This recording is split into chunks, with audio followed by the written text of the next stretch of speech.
Tai sveiki, aš Anastasija Pilinova ir šiandien pristatinėju temą apie fechtavimą. Šitą pristatymą aš rašiau iš savo asmeninės patirties. Kalbėsiu apie fechtavimą, jo istoriją, ginklus bei taisyklės. Fechtavimas tai yra olimpinė sporto šaka, kurios esmė yra fechtuojant naudoti ginklą. Fechtuoti galima ant rapyrų, kardų ir špagų. Fechtuotojai turi užduotį įdurti į priešininką, bet vengti dūrių į save. Varžybos yra skirstomas pagal amžių ir lytį. Vyksta varžybos tiek tarp moterų, tiek tarp vyrų, tiek tarp vaikų arba brandaus amžiaus žmonių. Apie istoriją, tai netgi 3000 metus atgal Egipte faraonai rengdavo turnyrus. Jie turėdavo taip pat ginklus, kurie yra panašus į šiuolaikinius, turėdavo veido kaukes ir tokios varžybos vyko ne tik Egipte, bet ir senovės Graikijoje, Indijoje, Romoje, Kinijoje ir Japonijoje. Viduramžiais fechtavimu užsiiminėdavo feodalai ir aristokratai. Dėl to yra vadinama, kad fechtavimas yra aristokratų sportas. O paprasti miestiečiai ir valstiečiai galėjo fechtoti su lazdom. Fechtavimas kaip menas atsirado Ispanijoje ir tuo metu atsirado Vokietijoje fechtavimas mokytojų korporacija, o Anglijoje fechtuotojų asociacija. Tai čia yra 3 ginklai.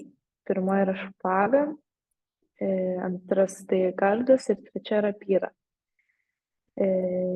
Taisyklės tarp šitų ginklų yra skirtingos ir ginklai yra skirtingi. Čia matom iš arčiau, kad ir rankenos skirtingos. Špagoje čia pirmas paveiksliukas yra vadinama pistoletas rankena. Antrajam paveiksliukė tai yra prancūziška rankinėlė. Čia nėra skirtumo, kokį pasirinkti, nes čia yra tik dėl patogumo klausimas. Pati lengviausia tai yra rapyra, nes pati mažiausias garda pati mažiausia. Pati sunkiausia tai yra špaga. Čia yra taisyklės, kur galima durti. Tai pirmas paveiksliukas, tai su rapyra galima durti į pilvą, krūtinę ir biškį kaukės. Su kardu reikia mušti į viršutinę dalį, skaitosi ir kaukė. O su špaga galima durti bet kur, ir kaukę, ir sportbačius, ir rankas, kojas, pilvą, visur skaitosi. Čia yra nuotrauka paimta iš fechtavimo varžybų ant špagų. Fechtavimo formą sudaro sportbačius, kojinės iki kelių arba aukščiau, kelnės, ant kurių turi būti vėliavos pakabintos, striukė, kur būtinai turi būti užrašyta pavardė ir valstybė. Taip pat kaukė, pirštinė, po striukės yra panelėms plastikinė tokia dalis, kuri saugo krūtinę, ir antšulis. Čia yra iš rapyrų. Tai papildomai yra užsidedama striukė, į kurią reikia durti. Tai yra tokia elektrinė vadinama. Ir kaukė biškiai kitokia. Ten irgi elektroninė dalis. Čia yra kardas. Čia visai kitokia striukė, visai kitokia kaukė. Ir jie čia turi muštis. Fechtavimo taisyklės.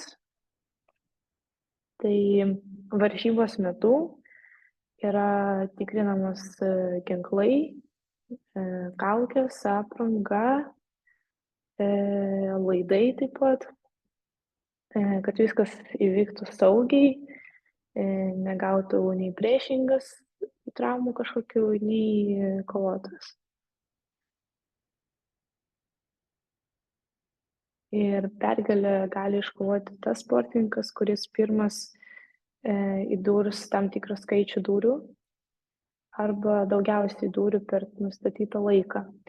Tai jeigu čia yra pasaulio, pavyzdžiui, čempionatas, tai yra varžybos sudaromas iš pasaulio reitingo, tas iš reitingo sudaroma pogrupius ir pogrupiuose mes fechtuojam iki 5 dūrių, 3 minutės ir iš pogrupių vėliau mes pereinam prie atrankinių ir ten mes fechtuojam iki 15 ir 3 minutės po 3. Tai 3 minutės, 1 minutė poilsio, 3 minutės fechtoti, 1 minutė poilsio ir 3 minutės vėl fechtoti.